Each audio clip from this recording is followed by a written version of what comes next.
అందరికీ శనార్థులు దిల్దార్ వార్తలకు స్వాగతం. పల్లె పౌరుల హస్తం వాసి మంచిగానే ఉందటగారా. కాంగ్రెస్ కమాల్ కారు గుర్తు ఢమాల్ అన్నట్టే అయింది. ఉరుకులాడకాడు కురుకులాడిర్రు. ఆ ఉరుకులాట అయింది. ఇప్పుడు మళ్ళా మాటల ఉరుకులాట కూడా షురు చేసిండ్రు. అంగట్లవ్వా అంటే ఎవరి బిడ్డ నువ్వు అన్నట్టే ఉన్నది ఆ 10 మంది ఎమ్మెల్యేల కథ. వాళ్ళు మా వాళ్ళు కాదంటే మా వాళ్ళు కాదని అంటున్నారు కారు గుర్తోళ్ళు కాంగ్రెస్ వాళ్ళు. స్పీకర్ సారు తెల్ల వెంకట్రావు, బండ్ల కృష్ణమోహన్ రెడ్డి, గూడెం మహిపాల్ రెడ్డి, ప్రకాష్ గౌడ్ గాంధీలా అనర్హత పిటిషన్లు కొట్టేసిండు కదా. ఇక దాని మీద రామన్న గిట్ల మండిపడ్డాడు. నేను అభివృద్ధి కోసం కాంగ్రెస్ చేయని ఉపన్యాసాలు ఇచ్చిన మైక్లలో కానీ స్పీకర్ కనబడలేదు. ఇంకా అంటే 10 మంది ఆ ఎమ్మెల్యేలు ఎవరు పోయినారు. వాళ్ళ ఆడన ఒకగా చెప్పాలని పరిస్థితి. ఏ పార్టీ ఎంత సిగ్గుమాలిన పరిస్థితి. అంతేనా? పోచారం సార్ మీద జర కంట్రోల్ తప్పే మాట్లాడిండు. ఒక్కొక్కరు 70 ఏళ్ళకి వచ్చి 75 ఏళ్ళకి వచ్చిన పోచారం శ్రీనివాసరెడ్డి ఏ విధమైన అర్థం ఈ వయసులో ఓసారి స్పీకర్ ఓసారి మంత్రి కేసీఆర్ నీకు సిగ్గులేదు. కాంగ్రెస్ చేరి ఇలా ముఖం పెట్టుకున్న కాంగ్రెస్ కూర్చున్నాడు. ఏది అసెంబ్లీలో కూర్చుంటే మన స్పీకర్ అడిగారట. మరి మావో గడ్డ కూర్చున్నావా? బాత్రూమ్ దగ్గర తెలియదు. అదొక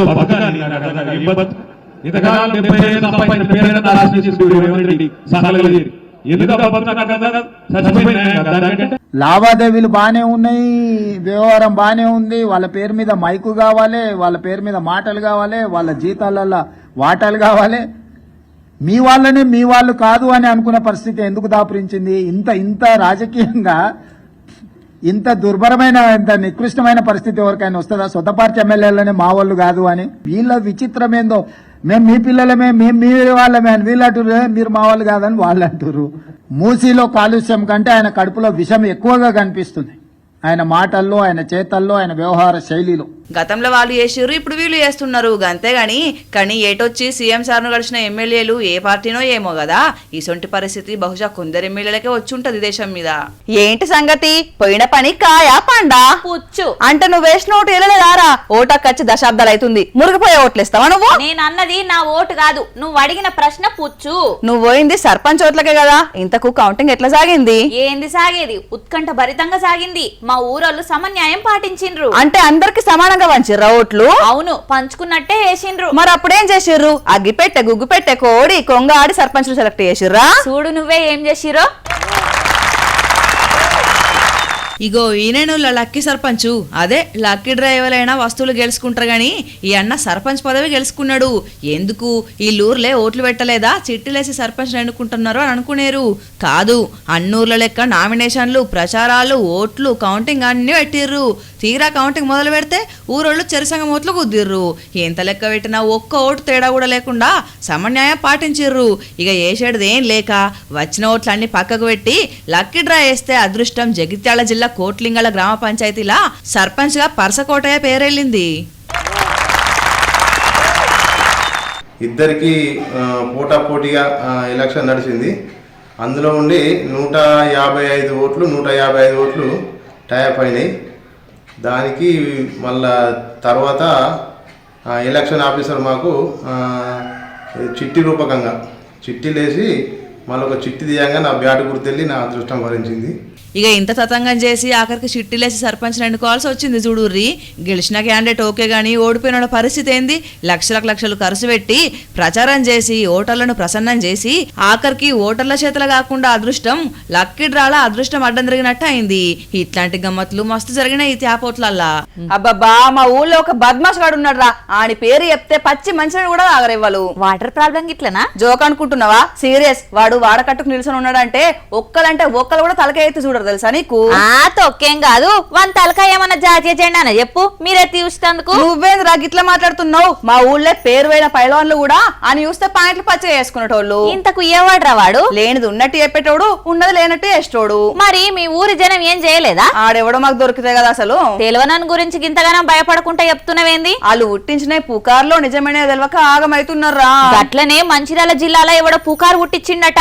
అన్నేం చేసిరో చూడోసారి. ఎనుకటికి ఎవలో ఇదిగో పులి అని అంటే అదిగో తోక అని అన్నడని అనేది కదా. కానీ ఇప్పుడు నిజంగానే లేని పులులను పుట్టిస్తున్నారు. వాడల పొంటి రోడ్ల పొంటి తిప్పుతున్నారు. అట్లెట్లా అని అంటారా? ఇంకెట్లా? ఏఐతోని ఈడ గానొస్తున్న పులి నిజమైన పులి కాదు. మంచిర్యాల జిల్లా నస్పూర్ కాడ ఒక పని పాట లేని పోకిరిగాడు పుట్టించిన పులి. మంచిర్యాల జిల్లాలో పులి తిరుగుతున్నది. ఇగో ఫోటో అని ఈ ఫోటోను జిల్లా మొత్తం తిప్పిండ్రు.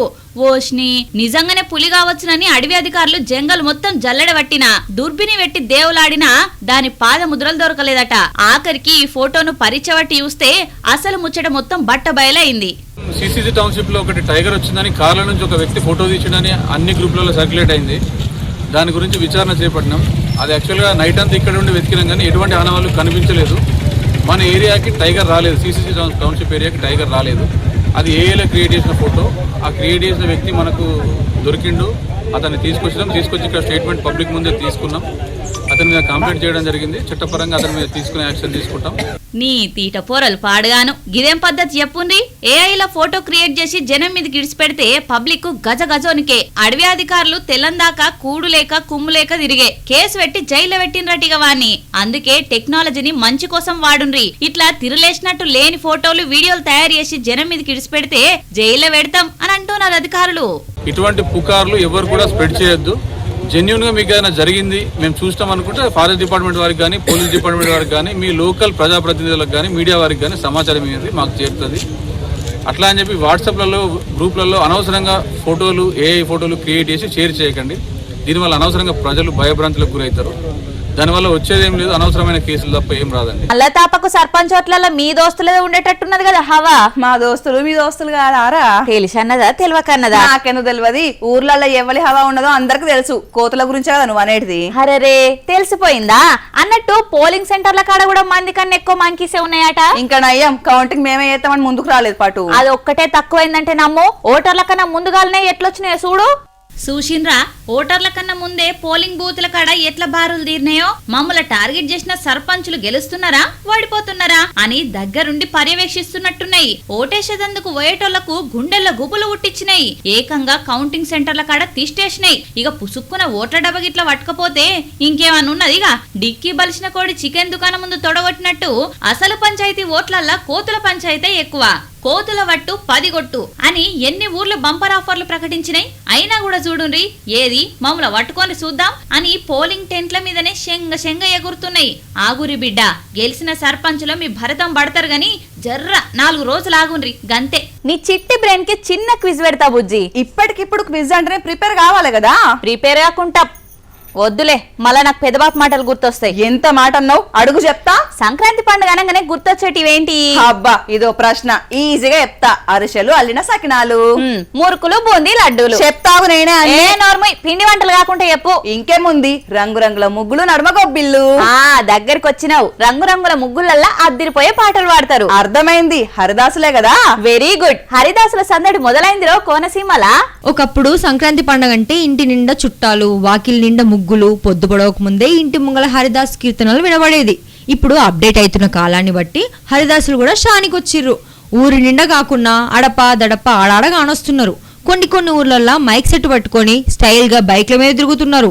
ఏదేమైనా ముగ్గులకు గొబ్బిళ్ళు ఎంత అందమో సంక్రాంతి పండగకు హరిదాసులు కూడా అంత అందం.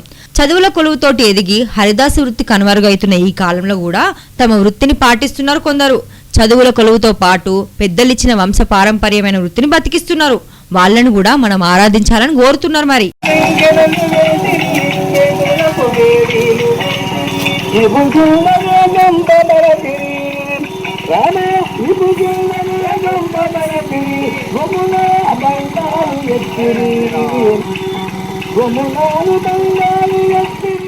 ఆత్మశుద్ధి లేని యాచార మదియేల, భాండ శుద్ధి లేని పాకమేల, చిత్తశుద్ధి లేని శివపూజలేలరా విశ్వధాభిరామ. వింటున్నావా బుజ్జమ్మ? ఓకే విన్నా. ఇప్పుడు ఈ పద్యం చెప్పేందుకు కారణం ఎవలో? ఇంకెవలు? చిత్తం శివుని మీద భక్తి రీల్స్ మీద పెట్టేటోళ్ళ గురించి. ఇగో నువ్వు అటు ఇటు తిరిగి నా మెడకు చుట్టే ప్రయత్నం చేస్తున్నావేందో. పిచ్చి, నిన్నెందుకంటారా? నీ రీల్స్ కు ఇంకంత గుర్తింపు రాలే. ఇప్పుడు నన్ను తిడుతున్నావా పొగుడుతున్నావా?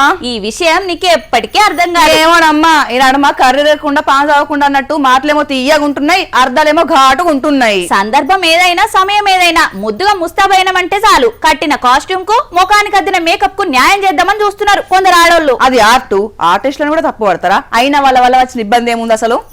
నీకు ఇక అరటి పండుల్చి పాలాలేసి తినిపిస్తారు. గిట్ల వార్త చెప్తే గట్ల అల్లుకపోవాలి. చూడు గటు ఆపు, నువ్వు తీస్తున్న రాగమేంది, చేస్తున్న ప్లేస్ ఏంది? అయ్యో ఏమైంది?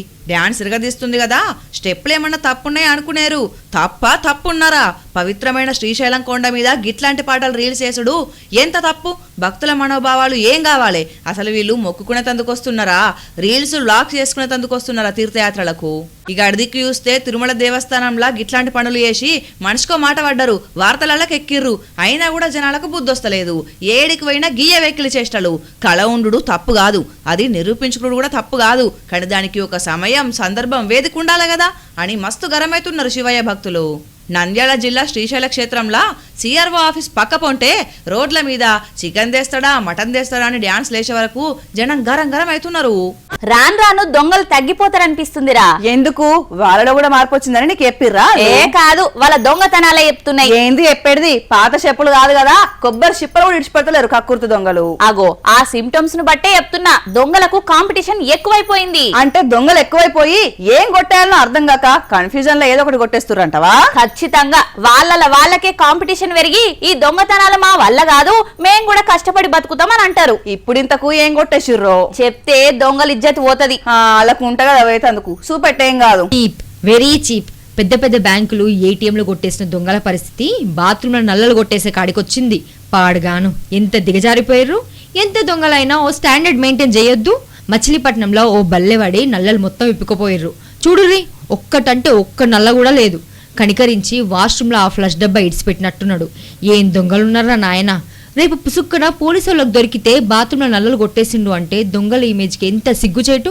దొంగల గుంపులకే కలకలం తెచ్చినట్టురు. గీ చీప్ దొంగలు అని అనుకుంటారు కావచ్చు పేరు మోసిన దొంగలు. ఇవల్ల ఇయాల్టి దిల్దార్ వార్తలు. మళ్ళొచ్చే దిల్దార్ వార్తలల్లా మళ్ళా కలుద్దాం. అంతవరకు చూస్తూనే ఉండండి వనితా టీవీ. నమస్తే.